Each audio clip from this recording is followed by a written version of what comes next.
It seems like we're constantly in an election cycle, and here we are. It's July right now. November's right around the corner. Of course, we have midterms coming up. And one of the things that can come up here when it comes to civics, and some people may ask and may not ask out loud, and that is, does free speech protect political lies? And you know how it goes, right? I mean, it's you have a candidate that makes misleading claims, or you have a campaign ad that leaves out some really important context.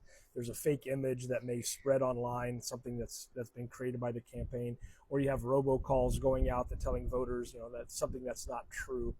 And then you end up with public figures that basically just start, saying untruths and telling lies. And so, the civics question, from the high school civics teacher here is, does free speech protect political lies? And the answer may not be what you want. It can be kind of uncomfortable because what it comes down to it is sometimes yes, but not always. And there's a difference here. There's a difference that goes on, and that is that the First Amendment gives very strong protection to political speech. And this isn't because political speech is always honest. It's because political speech is at the very center of self-government. So if we go back, we're in a republic here, and we have citizens. As citizens, we have to be able. We have to be able to criticize presidents and governors and judges, the candidates themselves, and then the parties and the policies and wars and taxes and court decisions and laws. We have the right to do all of those things. We have to be able to do those things.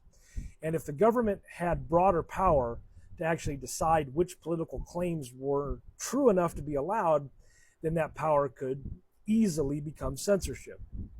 And that fear isn't something from our imagination. If we go back into history, in 1798, Congress passes the Sedition Act, and of course it gets signed by John Adams, and it made it a crime to publish what it said false, scandalous, and malicious writings about the federal government or its officials.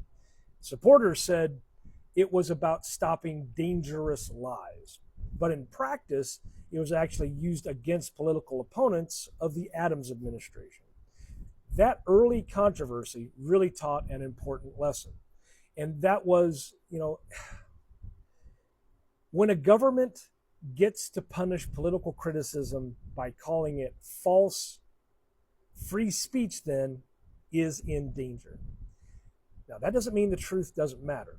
It does mean that the government is not always the institution we want deciding political truth. Then, if we still look at history, about 100 years later, the Supreme Court wrestled with this issue in the New York Times v. Sullivan. And this case came out of the Civil Rights Movement. And we have, there's an advertisement that criticized officials in Alabama, and it contained some factual errors. And so a public official sues for libel. The Supreme Court ruled that public officials cannot win a defamation case simply because a statement about them is false. They have to prove something called actual malice, which means that the statement was made knowing it was false or with reckless disregard for whether it was true.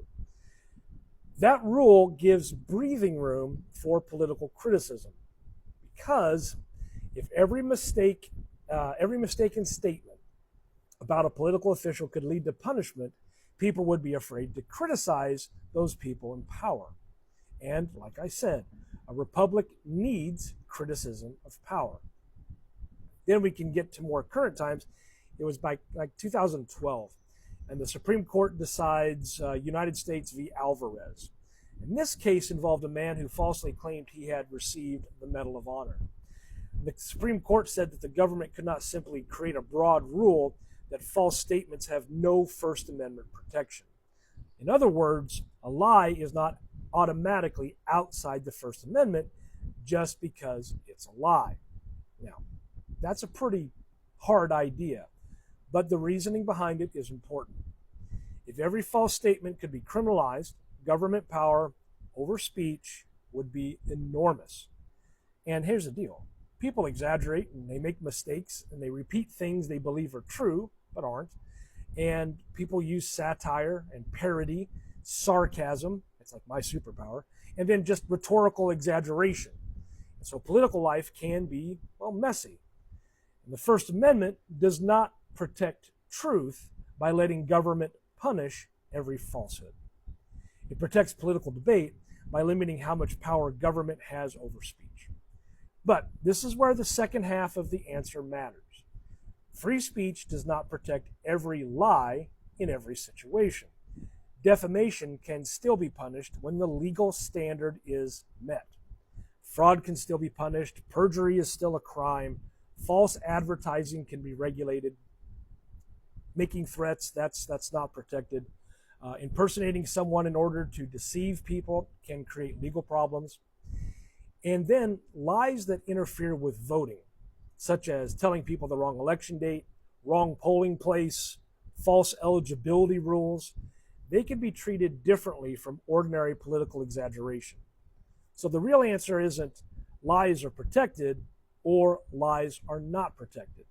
The real answer is it depends on the kind of lie, the harm that that lie happens to cause, and the government power being used to punish the lie.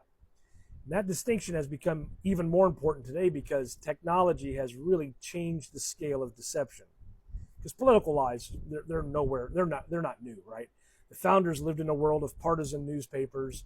Look at what happened between Jefferson and Adams. They created newspapers just to trash each other. There's also anonymous attacks and rumors and vicious political assassinations that take place. Assassinations, I mean accusations. Oof, that's kind of a slip. Anyway, today, false information can spread almost instantly. And artificial intelligence can create realistic images and voices and videos, create endorsements, and also fake news stories that look convincing to voters.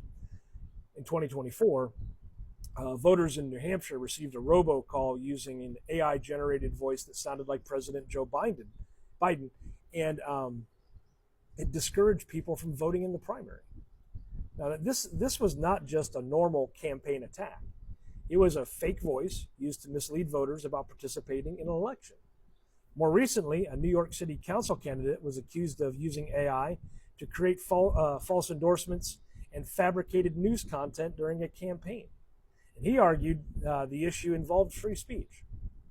Prosecutors argued it involved forgery and deception. And that's exactly the modern problem.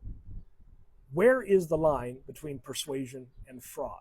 And therefore, where is the line between satire and deception? Add to that, where is the line between protected political speech and election interference? Now, since states are the agencies that are largely responsible for controlling elections, they're already trying to answer questions like this. By the time we get to this year to 2026, a lot of states have passed laws regulating election deepfakes, often by requiring disclosure when AI-generated content falsely depicts a candidate saying or doing something. But even these laws have to be written carefully. If they're too broad, they may violate the First Amendment. If they're too narrow, they may fail to protect voters from deception. And therein lies the tension.